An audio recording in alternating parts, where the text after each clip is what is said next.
are the people, and we are here to present a progress report about the determination of shear center and stress distribution on a whole section.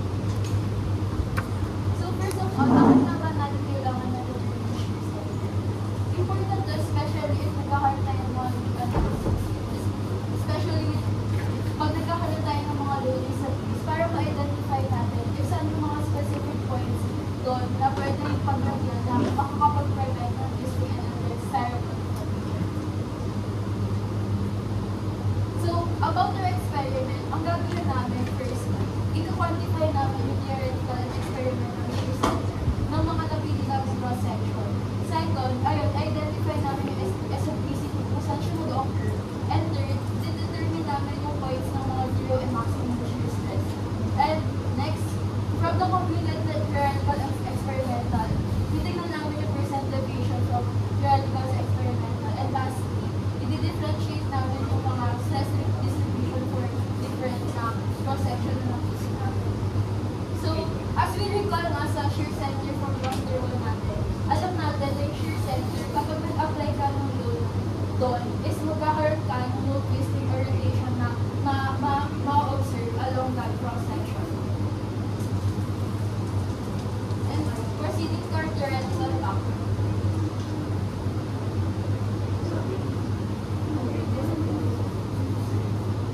So, basically, sa C-section, para makuha yung eccentricity, kailangan mo na makuha yung shear flow. Ako sa C-section, yung kasama na makuha ng shear flow kapag ano na direction. And then, i-integrate mo yung shear flow, so makuha yung equivalence of force. And then, magka-summation of moment at this point is equal to 0. With respect to all the forces, tapos yung mangyayari, makakuha mo lang yung which is yung eccentricity. Or yung distance from shear center is center. Okay, so sa L section, si Alisa. Okay, for L section, normally, pag itong formula na to, gagamitin siya kapag asymmetrical bending. And nakikita natin sa mamaya, since nagkaroon na kami ng setup na medyo hindi siya along the centroidal axis, hindi namin siya nag-consider na symmetrical pala. Ito yung gagamitin namin formula. Although, ma-mention mamaya na nagkaroon ng slight differences sa dapat na computed resistance according dun sa placement ng bolts. Pero, basically, ganito yung formula. And from the computed dimensions ng cross-section, na-identify namin yung mga IX, IY, IXY, and yung mga corresponding VX and VY na horizontal and vertical components ng shear if applicable siya. So, for the methodology, here are the parameters and materials considered. So, sa cross-section, nag-consider na kami ng CNL. Since nasa market, ang manakita namin is ganito lang. And for the experimental setup, we have the field dry wood, yung bolts, screws, nuts, and washers to secure, epoxy para maging fixture sa plywood, and yung center plate, since wala kang mga loading na uniform.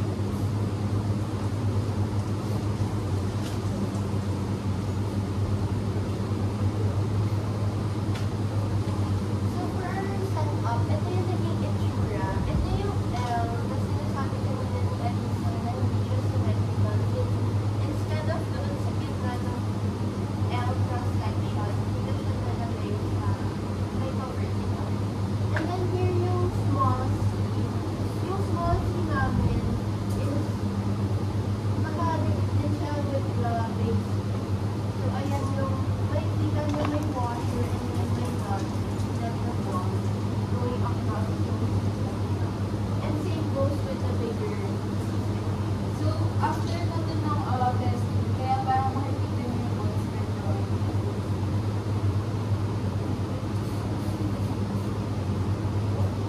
So, basically, ito yung flowchart ng procedure natin. Since na nagkaroon kami ng different na mga cross-section, yun, mag-choose ka ng cross-section, and mag-identify kami ng point of load of application. So, ang ginawa namin is tatlong legs, tapos yung pinakamalapit sa cross-section, which is 5 mm, 15, 30, and 45 mm.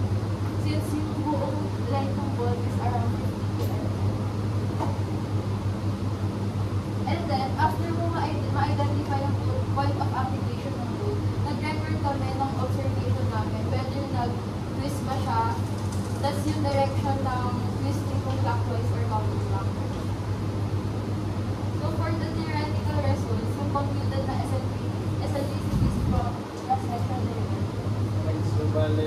tandaan lang natin siya. For the small C-section, na-complete natin sa S&P 4.06 and for the large C-section, 6.855 millimeters. So, for the first C-section, small, makita natin dito, uniform thickness siya with 0.5 millimeters. Tapos, ang base niya ay 12 millimeters and yung height niya, yung center line ay 34.5 millimeters. So, yan yung pinaka-complete namin and ang lumabas ay 4.06. So, for the large C-section, hindi siya uniform thickness.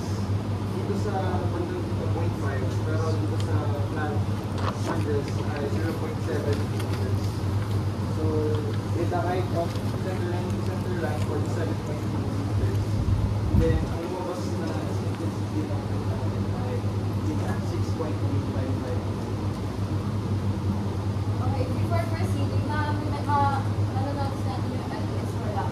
Since nga, hindi na namin tinuloy yung calculation sa L. Since yung distances na nakuha namin experimental is hindi siya alam, hindi na natatamaan yung center itong mismo L.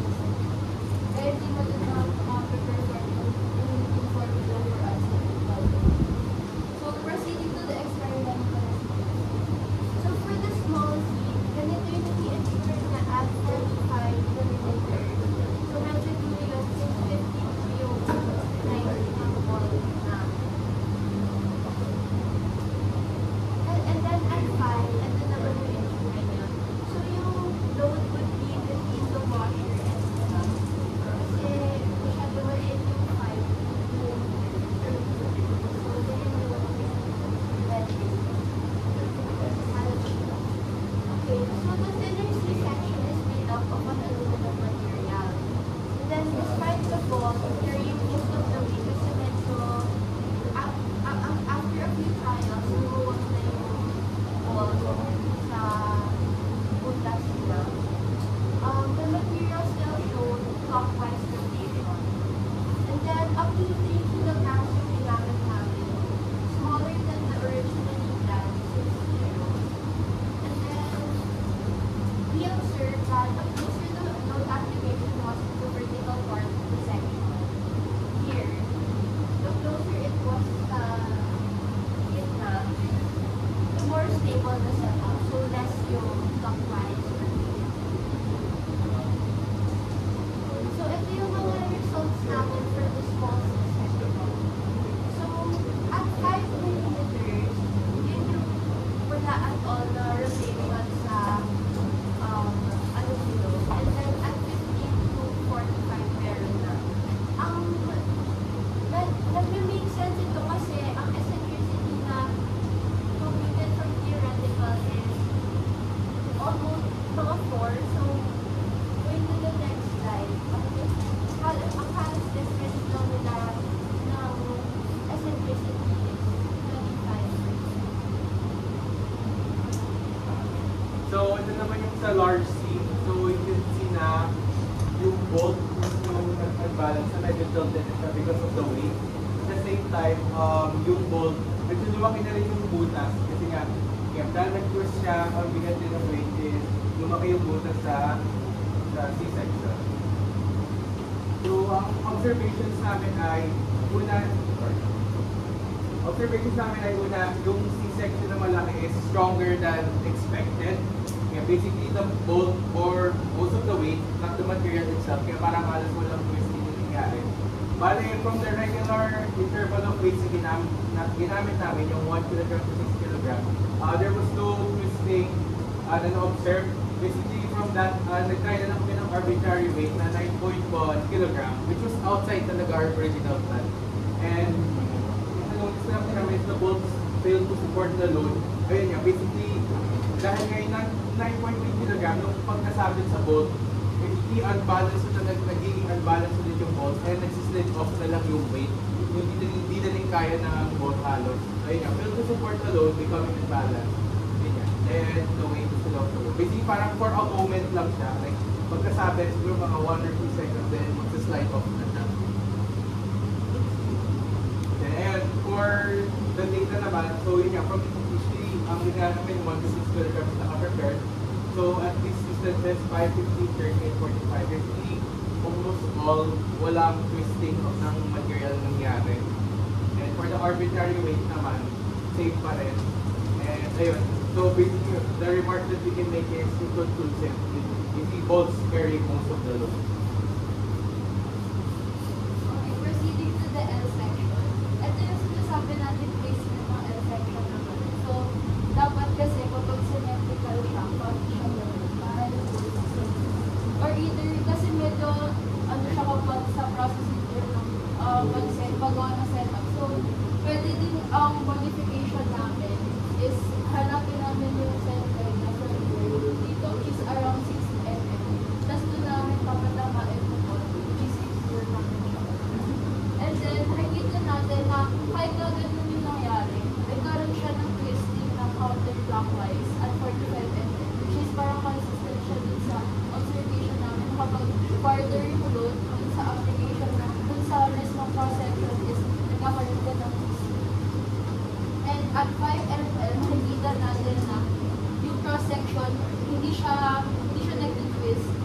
And kaso nga lang yung bolt, parang sumasabay siya sa twisting. So, pwede yung further na improvements of this, i-fix na yung bolt.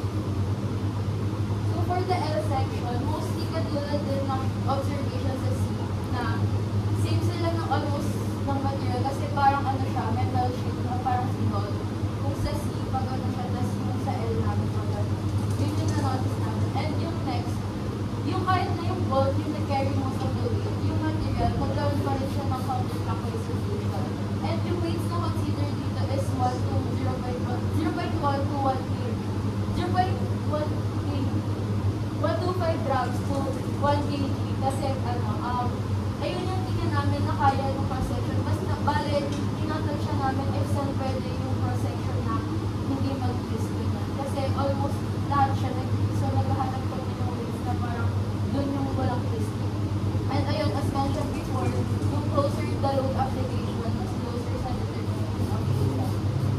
So basically, this were the data from our trials. And nakikita natin na 5 mm, yung 0.1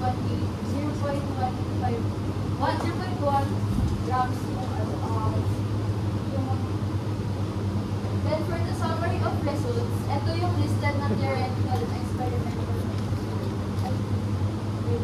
So, ayun. Correct. Ulit, dito 9.7 na yung correction, 6.8. Ayusin niyo yan.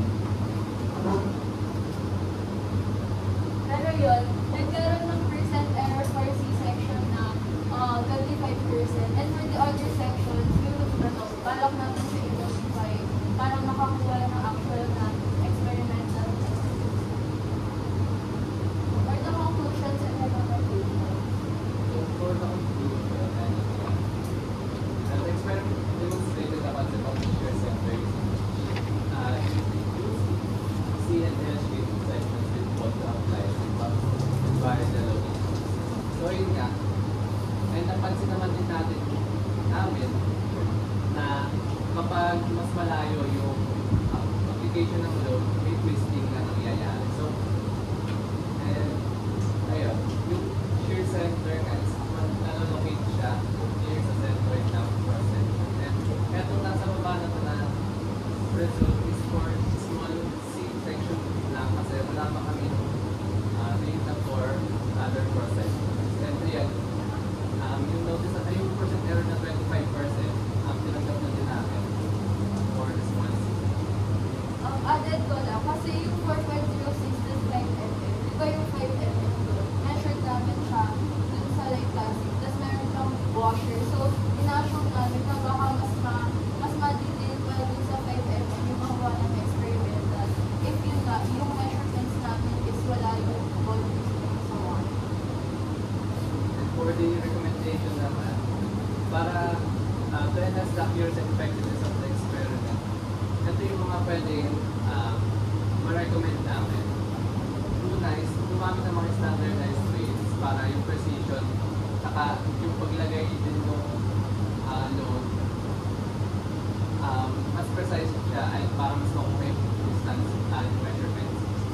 for the large C-section, it's recommended to fix the bolts more securely to the material using larger washers and rubber. Kasi di ba napansin natin kanina sa pictures na nagkaroon ng mga pagluwag dun sa cross sections kasi nga hindi masyadong fixed or secure yung bonds sa material. And ayan, pwede tayo gawin ng larger washers and rubber para ma-minimize yung movement. And next, kung may budget naman at time, pwede tayong gumamit ng iba't ibang cross sections para mas appreciate natin yung and mas compare natin yung data. And lastly, for the L section, yun nga, nire-recommend namin para mas madali yung computation, pwede siyang ang gawing butas nga yun sa may line of symmetry, which is yung kapag ganito yung sa L, dito ang butas yung sa may symmetry. Ayun.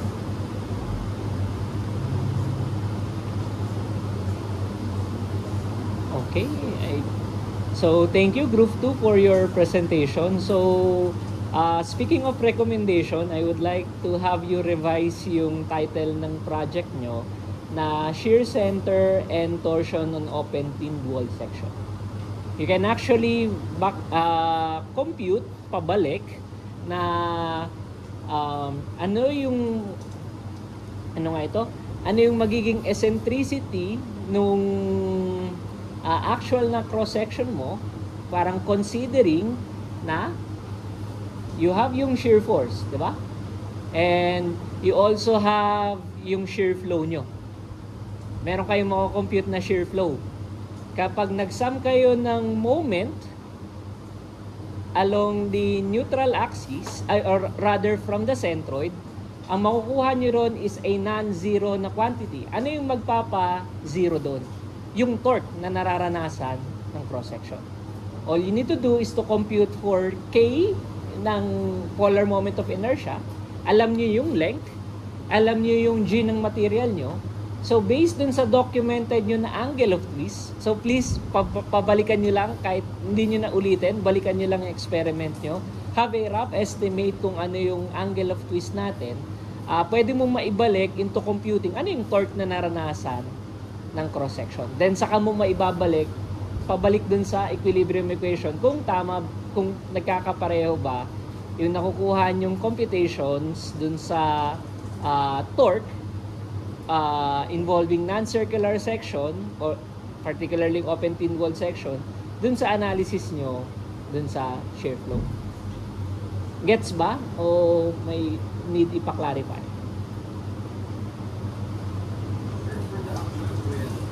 Yep, yung actual. So you have your actual setup. Kahit hindi mo muna computein yung eccentricity, okay lang yan. Kasi sobrang liliit ng value. Pero ang na-notice nyo is may twisting.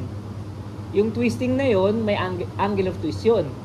So yung angle of twist na yon, yun yung gagamitin nyo as parang pang back compute with the known angle of twist, with the known length. Tapos pwede kayong, depende sa manufacturer kung ano yung G na ginamit, pwede nyo ma-compute pabalik kung ano yung T na nag-cause nun.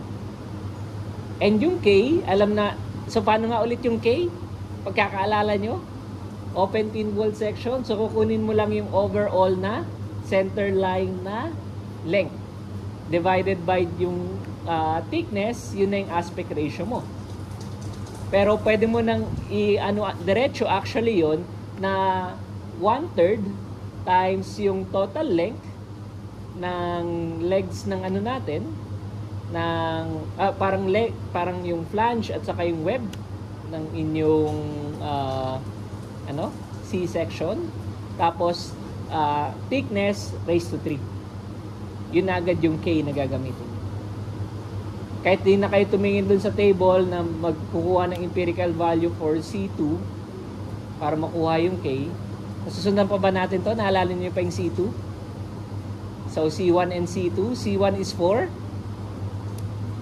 C1 is 4.